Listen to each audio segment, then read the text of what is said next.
Mbote bandeko ya Chango TV, bojubiso na chaîne na bino bolingaka mingi.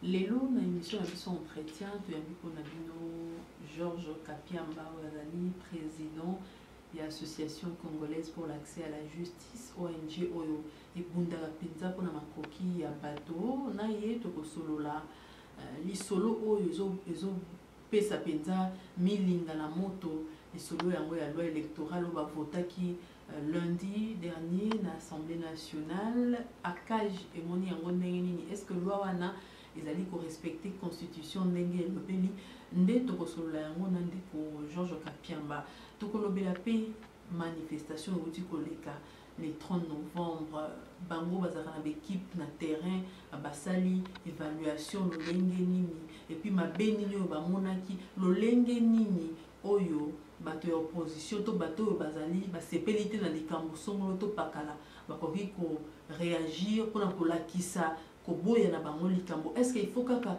kosenga bato bakita na nzela to pe bato basala ba journée ville morte yango nde tokosolola na maître Georges Kapiamba Wazali, président de l'association congolaise pour l'accès à la justice ou à bengaka akage botika la connecter na chaîne na bino Kapiamba mbote maman actualité ils a dominé na loi électorale ou vraiment ils a controversé ba voter qui en déjà lundi na Assemblée nationale lolenge nini akage ezomonela loi électorale wana tolandi discussion ya autour ya loi électorale totangi pe loi électorale yango tosali analyse mais tozali penza na ba préoccupation ebele par rapport ya loi wana ezali loi moko ezali ko briser ezali ko buka équilibre na société démocratique ezali na tendance ya ko favoriser émergence ya ba gros parti ba bloc ya ba parti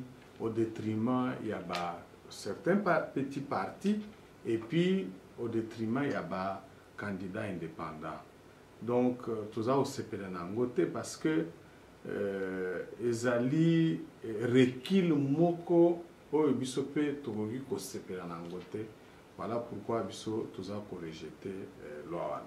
Alors bandeko mingi balobi loi wana eza anticonstitutionnel yoza motamobeko yebisa bandeko est-ce qu'il y a solo loi wana ils ont violé constitution ils ont violé constitution parce qu'à partir du moment où loi ezali ko établir seuil il y a seuil ya bavoix oyo esengeli batuba kokisa pona kozala élu donc bazolo bango seuil pour que parti politique a totalisé azala par exemple à prétendre kozala na parlement to na assemblée provinciale batie seyo ana sans tenir compte du fait que na parmi ba candidats par exemple na députation provinciale na députation nationale to zakape na ba indépendant bo oui bisayete akokisa pe seuil national parce que un candidat indépendant un candidat ou azali ko se présenter ou bien ko poser candidature naie dans un coin précis. Par exemple, à se présenter dans l'Assemblée provinciale, il y a Katanga, il y a au Katanga. Mais comment voulez-vous que Moutiandingo en a qui s'appelle seuil parce que il n'a postulé que dans une seule circonscription. À quoi ça, ça veut dire automatiquement il y a Ozala éliminé. Kaka ba parti politique ou Ozala makasi de ekoki ko totaliser parce que parti politique ba kotia ba candidature na bango presque à travers tous les pays ce qui ba sali sommation ya ba voix batu na bango ba ozoe pas de paille ba koyi kokokisa seywana donc ezali nini ya constitution oyo makambo wana si je ne me trompe pas il faut l'article 108 toyeka ko vérifier la constitution pour être très sûr. Où ils que sont candidats ou éligibles les candidats des partis politiques et des indépendants. Donc, ce qui les lots ont dit que c'est éthique là, d'office, il n'y aura plus de candidats des indépendants. Netinga yao, n'a eu le souci qu'on postulait en tant que député, par exemple dans telle circonscription, parce que n'a eu ça. C'est une élimination automatique ya candidat indépendant ezali anticonstitutionnel. Alors on dit déjà que tanga yango ba point oyo penza ezo sala penza problème ezo poser problème expliquer bana mboka ba kolanda yo ba point yango ezali nini et puis en fait na mabe nini ezaleli justement. Voilà. Deuxième point, en dehors il y a point oyo na uti kolobela. Ce yango balobi combien de pourcents? Balobi c'est batie 3% pour la députation nationale. Batie 2% pour la députation provinciale. Et puis batie 1% pour la députation aux à niveau ya ba mairie et consorts. Mais nous on n'est pas d'accord avec ça parce que na uti oyebisayo que automatiquement loi on ezali anticonstitutionnel, ezali ko violer ba droit ya ba candidat indépendant. La Constitution a prévu que parmi bato bakoki ko déposer ba candidature na bango to ba liste na bango, c'est notamment ba candidat, ba parti politique, regroupement ya ba parti politique ou bien ba candidat indépendant. Mais en introduisant makambo ya basei, ça les élimine automatiquement, c'est-à-dire que ata ceux qui ont déposé candidature na yo, il faut yebake ogozwa ba voix oyo ko permettre yo 1% sur l'ensemble des voix totalisées au niveau national et aux la passe. Deuxièmement, ezali makambo oyo ya provision oyo balobi que il faut kaka kotika ce bazo senga provision pour na ozala candidat. Ba matisi yango par exemple pour na député national batiango na $1,500. Mais ça veut dire quoi? Ça veut dire que pour que ozala yo congolais, ozala candidat, il faut ozala na mbongo. C'est une manière ya ko éliminer certains des Congolais. Or, dans l'article 12 de la Constitution nabiso, ezali koloba que tous les Congolais sont égaux en droit et en obligation. Ils doivent être protégés de la même manière par la loi. Mais ce qui se passe beaucoup ici dans la loi, on a la discrimination. Discrimination qui est basée sur les moyens financiers, capacités financières. Ça veut dire que les Congolais, les enseignants, un peu de salaire, il y a $100 par mois, à quitter, à postuler. Mais ça dit, et comme en démocratie, il y a des bourgeois. Donc, baza ko créer une nouvelle classe politique quand ya bato baza na mbongo pour que okoma député okoma par exemple député provincial désormais il faut za mutu ya famille ya bato baza na mbongo parce que mbongo e ba provision ba caution ana ezali ma pas pona okokisa mais tout qui ne peut ozonga mettre kapiamba bato pe bande ko décrire wake ba député on va kindara na nzala kuna na parlement ale ba koma kuna so ba koma pesa ba mbongo ba monsieur komi ya ba mbongo et loko wana pété elingi pe longola mo likambo wana ba okende libumu nzala na kati ya parlement kuna te wana eza lokuta ba député il faut que bato baye ba député bazaka bien payé ba député na biso o ba kato yo kaka ke ba député ba ke o sala ba moi acrobatie pour que bazwa corruption wana ezalaka badepute basalaka yango mpona lokoso c'est-à-dire bato basi bamesana na vie ya corruption parce que il ne faut pas dire qu'aujourd'hui après même 2-3 mois basi bazwi bambongo bafuta bango les moins payés bazaka na ba $12,000 toyebi yango $8,000 bazaka pe na bambongo ebele mpona baparticipation na batravaux en commission 1,500, beaucoup d'émissions, basalaka. Donc, baza vivre dignement, baza nambo, baza vivre mieux que le reste d'autres Congolais, baza sale la paix mboka na biso.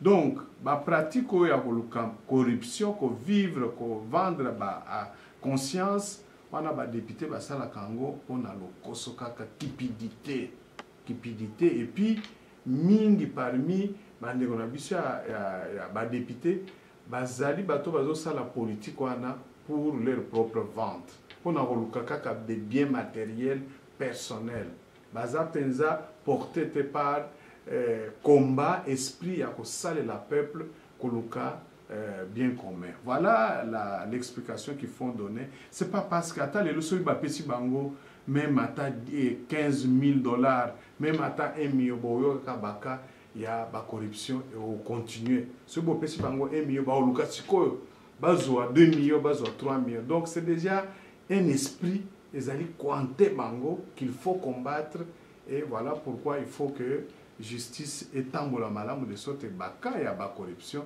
ezala sanctionner. Parmi les éléments où bandeko bazo contester na kati ya loi électorale to occuper machine à voter. Machine à voter il y a ka hypothèse ya ndeko Corneille Nanga to éviter peut-être consulter à bien peu la société civile. Mon colonie n'est comme qui mbala moko thèse vandi pe boye balobi batanga mo pe na loi électorale. Biso pe toza contester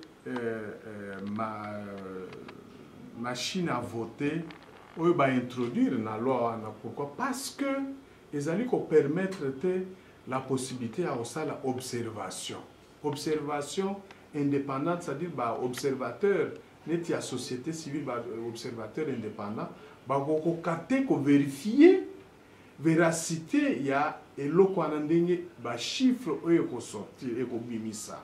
Donc ils allaient déjà une stratégie moko oyo ils allaient ko échapper totalement à contrôle citoyen, contrôle ya ba observateur.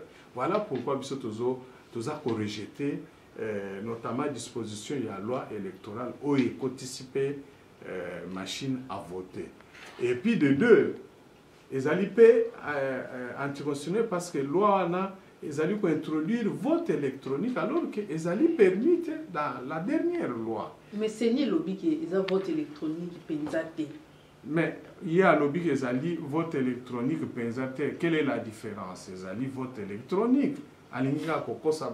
Il faut tous aller prudent na monsieur Corneille Nanga boyebi que yé na staff na ye baza sous na crédibilité te tokoki ko croire bango te talaga ndenge azotambusa makambo yango ya seni depuis ya banda plus ou moins 2 ans aza incapable ya kosala koposer ba acte oyo ekoki ko recréer confiance autour ya musala na bango.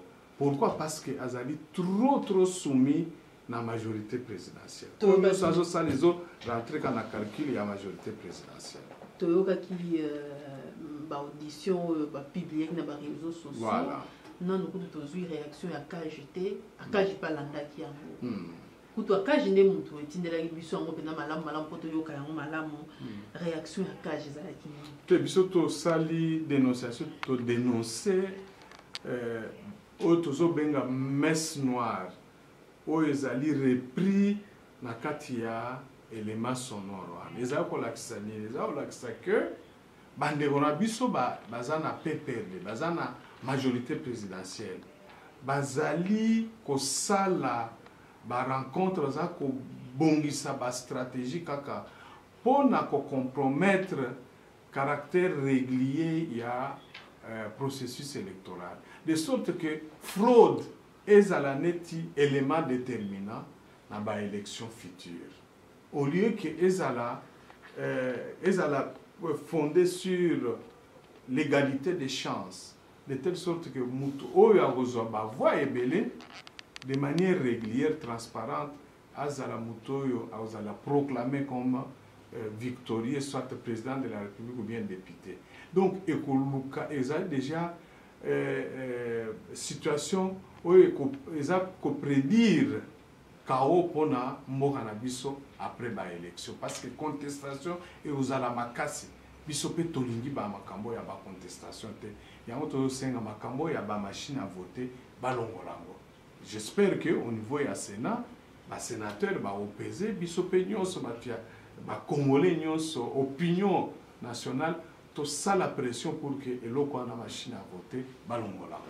Alors si que les Cambo il y a loi électorale bandeko balobi ils a taillé sur mesure la loi moko elingi et favoriser banani ezali basali yango kane toyokaki na ndenge na bango ya kosolola basalaki mwa likita na bango to bolandaki pe na son bando bongisa nde ba stratégie na bango pour que ba contrôler processus. Donc nyonso esalemaka na ndenge ya ko permettre bango bazala gagnant, victorieux de manière frauduleuse. C'est pour cela que nous avons rejeté, nous avons senga que la loi électorale est à la penza, résultat, il y a consensus entre tous les acteurs, il y a vie politique nationale, au lieu qu'il y ait la volonté, il y a PPRD, la majorité présidentielle, parce que monsieur Nanga, sali déjà deal na bango pour dire tokotisa bango kana kati ya naswana comme ça tokokanga bango biso tozala ba victorieux et à la fin nous allons les mettre devant un fait accompli. Donc nous devons agir dès maintenant pour éviter chaos après les élections. Alors comment expliquer loi électorale on a voté en gros député opposition p basalité likamonsu bandeko bazokanisa loi électorale wana ezali pona président de la République et même révision en constitution a postulé sous troisième mandat tous les alliés dauphin na yende alingi atikala na kiti. Te stratégie est claire les alliés pour que pona obongisaka makambo dauphin na ye. Ce qui a décidé que tel nda ozala dauphin na ye azo bongisira déjà victoire pour que victoire ezala facile sur un plateau en or, de sorte que ceux qui doivent faire à l'équipe, et aux alaneti, par exemple, na Russie, Poutine, na Medvedev, basali, babongisi dit na bango, balobi bon, yo touré au côté aux alaneti président, gai premier ministre, na tikalaka na kati ya institution, de sorte que aux prochaines élections, ngane na ozonga président yope premier ministre. Donc tozo banga que ezala déjà cette direction de bande biso balingi ba mema biso de sorte que ce qui président Kabila aocha ache dauphin naï ba yokanye naï dauphin naï à l'équipe premier président de la République lobi ala bo yoka que président Kabila yende a comme premier ministre parce que na ba stratégie na ba toyoki que entre temps il y a kozala plébiscité comme président il y a PPRD. Donc, à se mettre déjà en position, il y a qu'à se faire désigner comme Premier ministre. Comme ça, après le mandat, il y a Medvedev Naye, après 5 ans, il y a Zongili Sous. Quand on a Mboko et Abisso, il est assis à conduire pendant plus de 15 ans, mais à Tchango Penza, en moule, aucun résultat, à Lingui Soussou. À d'abord Dauphin Naye, pour continuer à œuvre destruction et puis aya ozonge lango lisusu na ebité ozala pona ko trouver pays en dans quel état est-ce que ça ne sera pas pour achever tout de sorte que après 10 ans il n'y aura plus de Congo RDC Negitozali Kolobelango les lol. Et surtout que la situation socio-économique ne fait qu'empirer. C'est ça. Alors Maître Kapiam Balobi, loi Oyo électorale est anticonstitutionnelle. Donc, Cour constitutionnelle peut s'autosaisir pour l'interprétation. Il faut saisir Cour constitutionnelle pour la Cour constitutionnelle à interpréter. Alors, procédure les amis Balé. La première procédure les amis qui avant que le chef de l'État a promulgué la loi et qu'on l'ait obligatoirement la Cour constitutionnelle. Pendant que ça, le contrôle la constitutionnalité. Toutes les lois avant elles la promulguer et les d'abord la Cour constitutionnelle. Donc ce qui est commis dans la Cour constitutionnelle, ce qui bande qu'on a vu so baza ba juge kuna bazali efficace bango ba ko sauver pays. Ba ko talaka ba disposition na lobi tete oyo ezali anticonstitutionnel ba censurer ango pour dire et c'est que loi ezonga pour que balongo la disposition notamment fixation à basseille makambo ya ba machine à voter ezali biloko ezali pour créer situation ya anticonstitutionnalité. Deuxième possibilité ezali n'importe quel Congolais a ko saisir le Cour constitutionnel pour na ko sengaye à censurer donc à longola ba disposition ana na katia ya loi électorale. Donc ça dépend.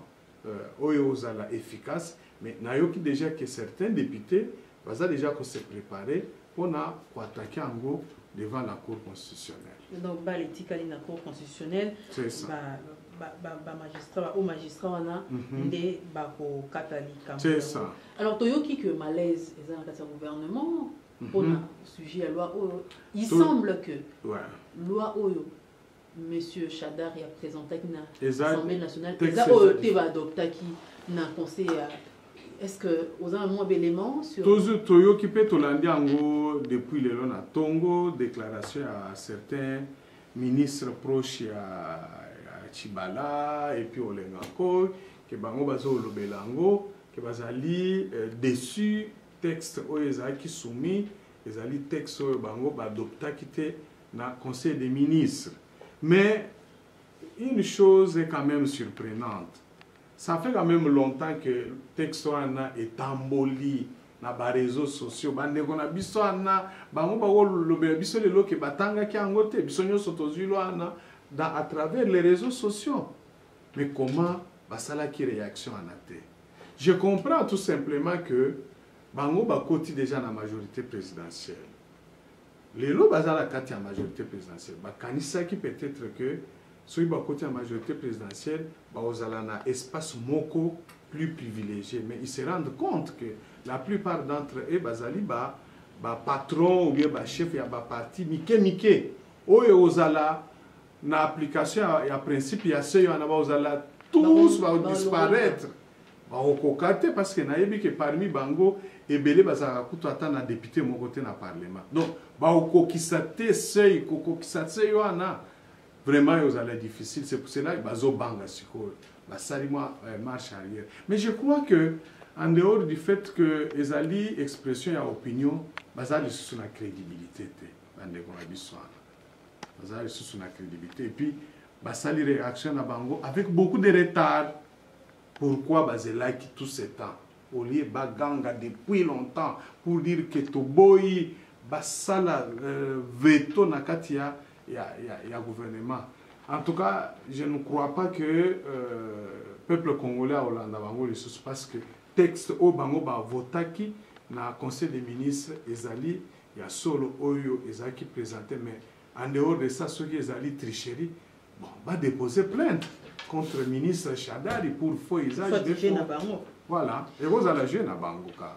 Alors, deuxième point et le dernier ils a Bikambo à manifestation à les 30. C'est ça.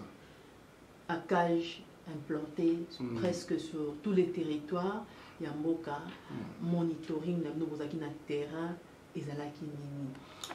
Monitoring na biso et pesaki biso situation moko tableau moko trop préoccupant. Tozali te présenta qui en déjà le premier. Le 1er décembre, tout ça qui point de presse pour nous représenter. Tableau Ezaki a résumé ceci. Tout ça qui recoupement, il y a 253 cas de bateau Kangamaki par les forces de sécurité. Tout ça qui peut 78 cas il y a blessés, donc 15 plus graves. Les 15 plus graves en Ezaki bateau Bazokaki. À la suite, il y a balle réelle. Donc, mais 2-3 jours après, tu as eu ça la réévaluation, tu as constaté qu'il y avait aussi 3 cas de bateau qui arrêtés dans la Kolwezi, 3 aussi dans Mwenedi, dans la province, à Lomami, ce qui fait que nous sommes passés de 253 au moins à 259. Donc, non, à 261 plutôt, parce que 250 plus 8. Donc, situation ezali mabe et à ce jour, tokoki ko se réjouir quand même pour la libération parce que sur l'ensemble, il y a 261. Pour le moment, tozaka na préoccupation pour la bateau. Bazali au moins 20 cas où ezali jusque-là résolu, soit 3 dans la Kolwezi, 2 dans Mweneditu, et puis le reste, ils allaient en Kinshasa. Tous allés préoccupés dans le bateau Bazokaki, surtout bateau Bazouaki Babal, comme par exemple à Butembo, comme à Kananga, bateau Bazouaki des balles, d'autres aux jambes, bazali entre-temps ko suivre ba soin mais toza ozela baka nyonso wana parce que toko salisa bango pour que ba porter plainte contre ba responsable ya ba fait wana et éventuellement bazwa dommage intérêt. Alors comment expliquer rassemblement yende moto abengisa ki marche wana akomeli autorité? Est-ce qu'il fallait azela autorisation? D'ailleurs, vous constatez qu'à la suite, il y a une dénonciation à Bissoto Salaka contre la réaction, il y a gouverneur et la ville de Kinshasa, où tout le temps que les manifestations ils allaient autoriser. Ce qui est dernière lettre à lobby que je n'ai pas pris acte à changer ce expression. Ça veut dire quoi? Ça veut dire qu'il s'est rendu compte qu'il y a une autorité ou bien prérogative ou pouvoir et à autoriser. Il y a une obligation il y a constater que l'organisation telle, informer pour la préparatif et la manifestation tel jour sur tel itinéraire et puis prendre justement acte. Mais jusqu'aujourd'hui, dans le cadre de la stratégie pour gêner l'activité, il y a opposition, notamment il y a rassemblement, pour bloquer toutes les initiatives, il y a des marches. C'est pour cela que nous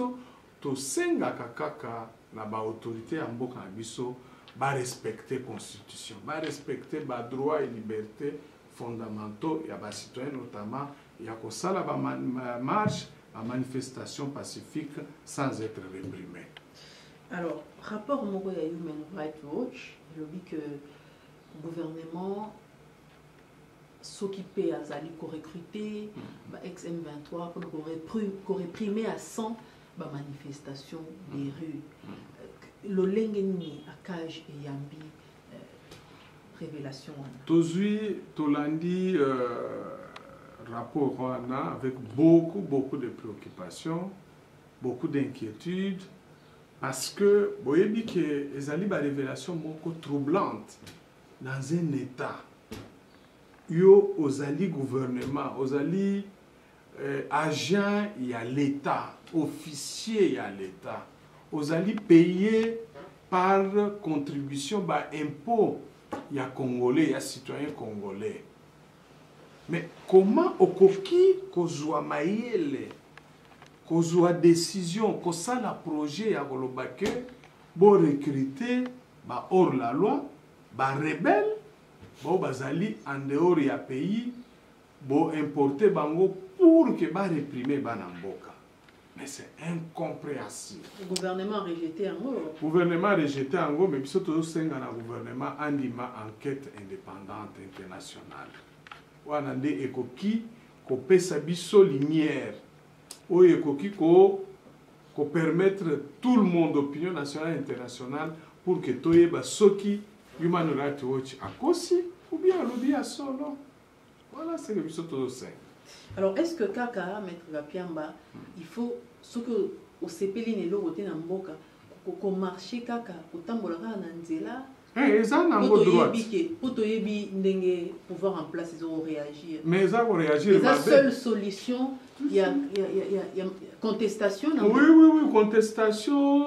Tous citoyens ont un droit à y tambola, y moko bien en groupe pour exprimer que na CPLT par exemple na gouverneur autres en aïe. Mais loi ils ont sengaye et sengeli asalango na respect ya ba droit mususu. Ce qui a vu, moi, affiche naïe, a commis et l'okwana, c'est son droit. Botiki a tamboli, a sisi makamonaï, a zongi. C'est un droit fondamental. Mon côté, a coquille, qu'on confisque le droit. Si on a une manifestation, on a réprimé la loi électorale, comment faire pour barrer Nzela? Et c'est un peuple congolais qui continue la lutte. Vous voyez que la conquête et la liberté est une longue lutte. Il n'y a pas moyen de conquérir la liberté en un seul jour. Ça peut échouer les lobbies, mais un jour, et qui peut permettre à Banamboka kozwa victoire. Voilà pourquoi nous allons encourager bao nyonso bazali ko participer, ko se mobiliser pour na ko participer na ba activité, ba action non violente pour na ko dénoncer ndenge mboka na biso ezotambola mabe gestion nango, ko dénoncer ndenge seni azali ko tambusa musala ya processus électoral ba continuer ba tikala toujours éveil tozali ko compatir na bandeko na biso ba oyo bazala ki réprimer par exemple les 30 sans oublier ba oyo bazala ki réprimer ba membres ya ba mouvement citoyen depuis les 15 parce que comme les lots on a 3 personnes bazali détenues depuis le 15 novembre na Boende na province ya Chapa sur ordre ya gouverneur ya province wana parce que babano bongisa la manifestation. Tout ça par exemple na pensé pour ba collègue na biso 5 bazali ba commission 4 parce que moko na bango a commis déjà a quitté bazali condamné parce que ba participer qui na marche ya le 31 juillet na année oyo donc maître Timothée Mboya. Donc il ba continuer kaka na ko se mobiliser pour na kobimisa mboka na biso na kati la dictature où ils allaient déjà implanté, les gens ne se rendent pas compte et commis déjà instauré na kati mboka na biso c'est to bundisango ndenge bana mboka to salaka contre dictature ya fait président Mobutu. Maître Kapiamba tutonjo motondi. Merci. Voilà, tout comme une souka émission na biso to yambaki pour nabino Georges Kapiamba ozali président de l'association congolaise pour l'accès à la justice na ye tolobeli makambo mibale loi électorale na manifestation et les 30 rassemblements à Bolandi vraiment na bolai nyonso maloba et Georges Kapiamba pour Georges Kapiamba loi électorale o euti ko votamé lundi l'Assemblée nationale ils allaient déjà anticonstitutionnel ils ont violé article moko ya constitution ils allaient couper sa égalité na ba citoyen nyonso ya ko postuler na ba poste nyonso balingi na mboka na biso et puis likambo ba manifestation a beti penza tango na bato bakangaki o bazali tisiko nanu na bakasho que en tout cas sengi libération na bango pe bengi peuple congolais na mobilisation wana eza maloba na ngai te ezali maloba ya président ya association congolaise pour l'accès à la justice Georges Kapiamba ozaki invité na biso lelo botika la connecter na chaîne na bino la première chaîne YouTube à travers le monde Télécam.